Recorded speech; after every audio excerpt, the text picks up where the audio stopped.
What is the truth about life that you wish more people understood? Life will give you what you give life. But if you do not give life anything, you do not have anything to look back on. And so therefore your life is not how you want it to be, but how you made it to be.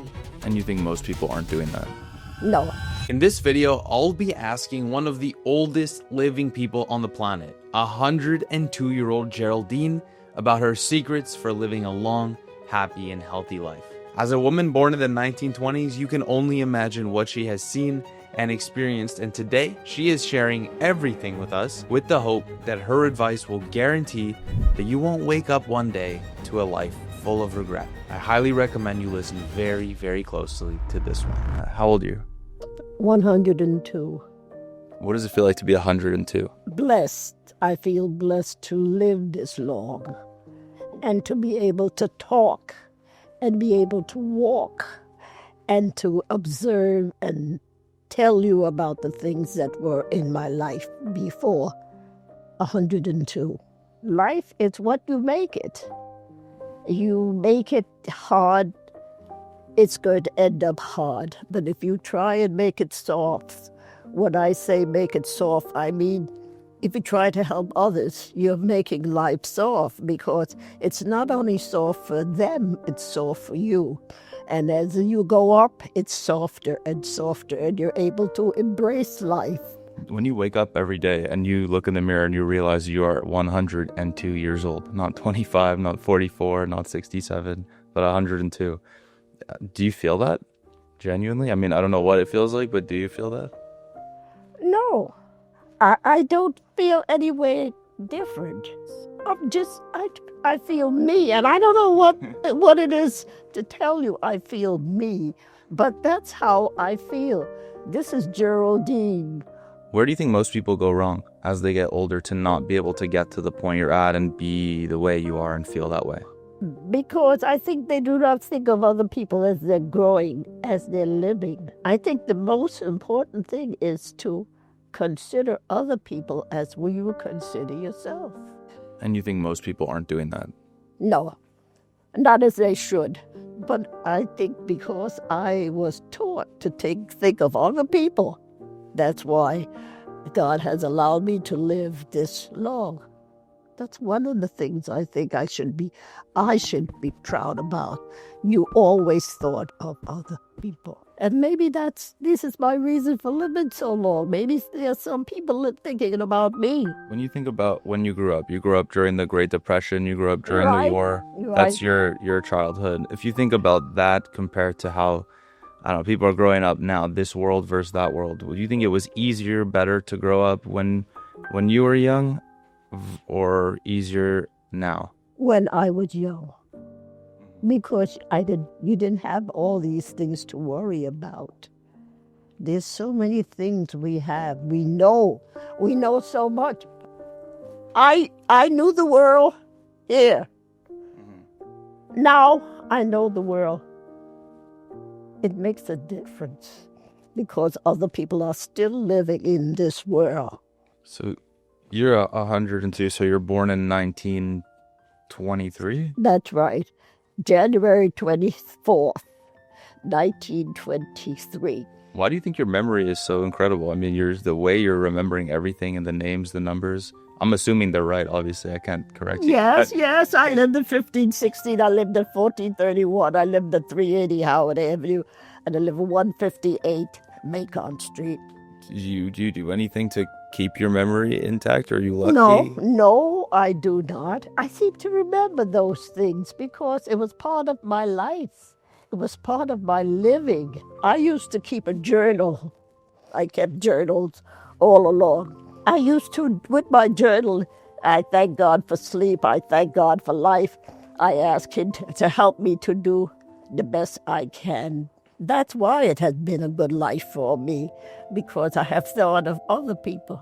Yeah. I find that being able to write those things down, it makes you remember what's important to you. That's right. I'm happy that I could remember good things. That dominated my life, remembering good things. This is a journal that I have, actually. And I have questions in here I like asking people. Can you describe a typical day in your life at 102 years old? What do you do? I get up, I say my prayers. I do say prayers, the Our Father and the Nicene Creed, the 23rd Psalm. That's done every morning. I usually write verse in my journal. I have not been writing the journal as much as I used to before. I do write in my journal, thank God for life. Next question. All right, cool. Thanks for the prompt on that one. If you've been enjoying the life advice you've heard so far from Geraldine, you probably are doing so because you share the same fear as me. My biggest fear in life is waking up at 80 years old and realizing I lived life the wrong way. And that's why I set out on a journey to start figuring out my ideal life. I've taken all of the knowledge and advice that I've received from my personal experiences, but also from these 1,000+ interviews we've done, and baked it into the newly updated Sprouht journal. We changed the entire way that it looks inside and out because we learned a lot about life. The journal is designed to help you figure your life out and reach your full potential. And it is single-handedly the one tool that has allowed me to live my ideal life and not be in that cubicle, but instead talking to you right here. And so, highly recommend you grab a copy of our Sprouht journal. We made a very limited batch, and you can do so by clicking the link in the description. All right, let's get back to the video. You mentioned your husband passed away in 2017. Mm-hmm. How long were you guys together for? For over 50 years. There's some pictures on the piano. My husband came up poor in the West Indies. He decided he was not going to live poor. He was not going to live poor. He kept on saying that. He became a traffic cop. He worked from there. He came over to here.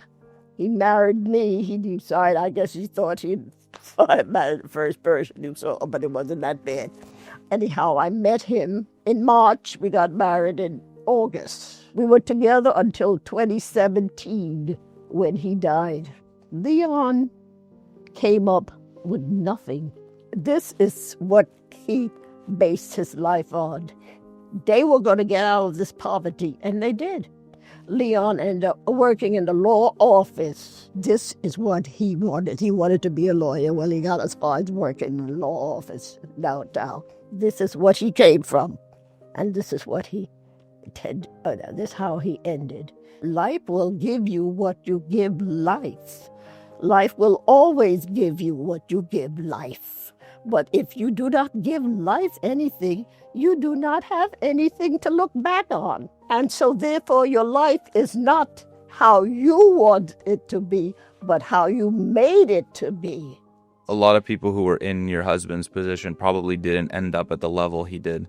What do you think was the difference between him ending up at that level and leveling up than someone who didn't? The urge, the feeling that I am going to do better, I am going to be better. He was going to climb. He was able to finish school. At that time, you had to have French and two languages to get into college. That was his goal, from nothing, which he did. Yeah. You were together 50 years with your husband. A lot of relationships don't last even a fraction of that, let alone a marriage. What do you think is the secret to 50 years together? And it sounds like it was a very happy one, too.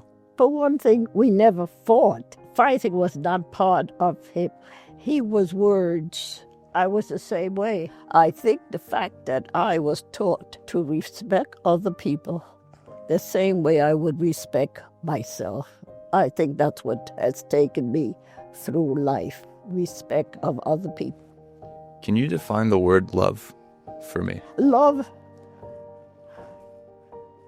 is the meeting of minds. If you love a person well enough to say, brother so-and-so, or sister so-and-so, or when I say love, I mean a feeling inside of you that here is flesh and blood. To me, love is flesh and blood. Only the flesh is a different color, but the blood is the same. The only thing that's a change is the color of our skin. If we make that a dividing line, then we have a reason to fight and carry on and do what we do. What is it like to go through life at this point and you have people that you spent so much time with pass away, no longer be here? What does that feel like?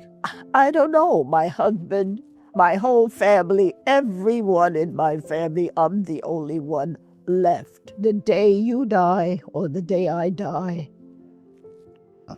down we go. And our life is over. You see pictures. Oh, yeah, that was my father. Oh, yeah, that was my brother. But life goes on. And somebody else is saying, that was. God has me here for something. My work is not finished. Whatever I'm supposed to do, I haven't done everything. Maybe not.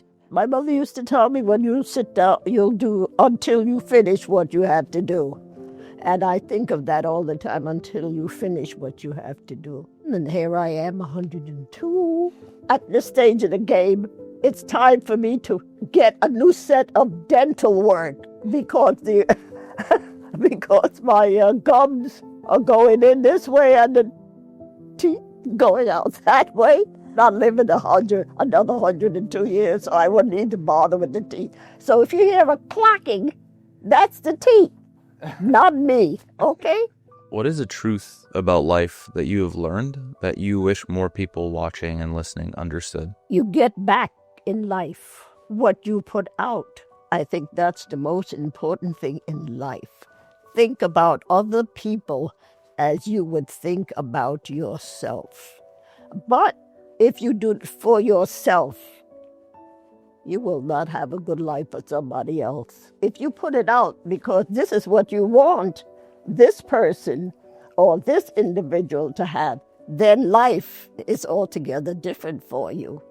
It's how you act when you put out what you put out. Why do so many people not try? It seems like a lot of people don't try. Because they give their own reason for not trying. They say, well, I didn't have enough money. What do you mean you didn't have enough money? You don't need money to give out. You do not need money to go next door. Do you want me to help you sweep the kitchen? That's a simple thing, sweep the kitchen, but it's not because I want to come into your house to look at it and case it. I just want to know, how can I help you? I think giving means a lot. Give in what other way you can. You can give in your good morning. That's giving. I'm wishing you a good day. And these are the things that life has given to me. Thank you very much. You're welcome.